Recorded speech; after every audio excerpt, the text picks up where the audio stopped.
On February 17, 2026, Eric Trump appeared in the context of profiting from the Iranian war. 11 days before the first explosion in Tehran, the financial groundwork for war was already being laid when Eric Trump entered as a strategic investor in a $1.5 billion deal to take the Israeli drone company Xtend public on the NASDAQ via JFB Construction Holdings.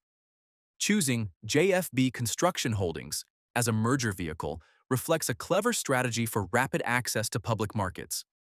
Instead of waiting for traditional IPO procedures, a construction company with existing infrastructure in Florida was used as a launchpad for Xtend AI robotics. This wasn't just a trade, it was a strategic pivot aimed at localizing manufacturing in Florida to satisfy the Pentagon's strict domestic supply chain requirements. This timing, which preceded the declaration of war on Iran by only 11 days, raises fundamental questions about the nature of information available to investors close to the White House and the extent of drone economics' influence on war and peace decisions. Xtend is considered a model for companies born from the field, as its technologies were developed based on intensive combat experiences in Gaza and complex urban areas. The company provides tactical drones that are not just surveillance tools, but precision offensive weapons capable of operating in environments lacking GPS signals. Xtend distinguishes itself with a controversial marketing slogan, lethality at low cost per kill. This refers to the ability of small suicide or offensive drones to neutralize targets at a cost incomparable to traditional weapons like guided missiles. While a Hellfire missile costs hundreds of thousands of dollars, Xtend provides tactical solutions relying on FPV drones, first-person view, that can be produced in massive quantities.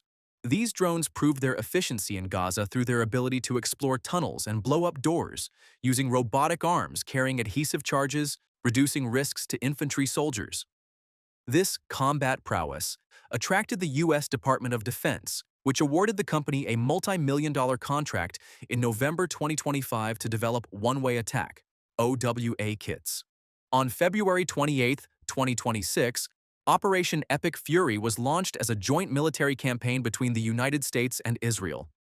The operation aimed to destroy Iranian nuclear and ballistic capabilities and bring about regime change. The war was characterized as the largest historical use of offensive drones. The joint forces executed more than 900 strikes in the first 12 hours alone, targeting command and control centers and killing Supreme Leader Ali Khamenei in the first wave. The 11-day gap between Eric Trump's investment and the outbreak of war is significant in geopolitical analysis. The war created immediate and massive demand for the products sold by Xtend and its partners. When Iran closed the Strait of Hurmuz on April 18, 2026, in response to the attacks, oil prices rose, increasing the need for autonomous naval systems to secure navigation. This was an area the Trump family was preparing to invest in via another company, Powerus. Reports estimated the death of more than 3,600 Iranians and economic damages ranging from $300 billion to $1 trillion. Conversely, drone companies associated with the presidential family witnessed unprecedented growth in market value and government contracts. In March 2026, while the fronts were burning, Powerus was announced as a major player in the American defense sector. It was a conglomerate built with extreme speed through the acquisition of specialized companies to fill the gap left by the ban on Chinese drones. Within just 6 months, Powerus acquired 3 vital companies. Kaizen Aero, specialized in heavy drones capable of carrying over 500 pounds, with some models, Dragon H1000, carrying 1,000 pounds for over 7 hours using hybrid propulsion. Tandem Defense, the arm specialized in operational systems, strike drones, and suicide drone swarms. Agile Autonomy, specialized in autonomous navigation systems and maritime surveillance, vital for securing waterways like the Strait of Hurmuz. The most controversial aspect lies in the ownership structure. The primary investors are Donald Trump Jr. and Eric Trump through American Ventures. Additionally, Unusual Machines, in which Trump Jr. owns a $4 million stake and serves on the board, also invested in Powerus. This model represents a network within a network, where companies controlled by the president's sons invest in each other, maximizing financial and political influence. The Guardian 1 drone emerged as a technological solution to the math problem posed by Iranian drone swarms. While traditional interceptor missiles, like the Patriot, cost millions, Iranian drones like the Shahed 136 cost no more than $20,000.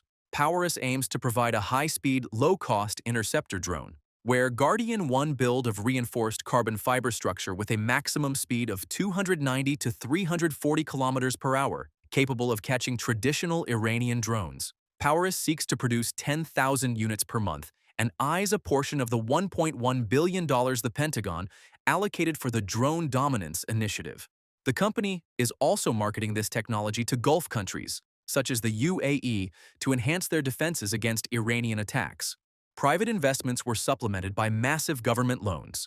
Unusual Machines, linked to Donald Jr., received a $12.8 million contract from the U.S. Army in September 2025. More surprisingly, Vulcan Elements, funded by 1789 Capital, where Trump Jr. is a partner, received a $620 million loan from the Pentagon's Office of Strategic Capital. Donald Trump Jr. joined 1789 Capital in November 2024. The firm aims to invest in companies committed to American values and distancing themselves from Chinese influence. Its assets grew from $150 million to over $2 billion by the end of 2025. Trump Jr. stated that his company understands what the administration wants because it helped draft the political messages, indicating an organic overlap between public policy and commercial gain. Senators Elizabeth Warren and Richard Blumenthal raised questions about extreme graft, noting that the $620 million loan to Vulcan exceeded twice the company's total value. To enhance the reliability of these companies, high-ranking military and diplomatic figures were appointed to their boards. General Keith Kellogg, former envoy to Ukraine, joined the Powerus board to strengthen ties with Ukraine and acquire field-proven technologies used against Russia.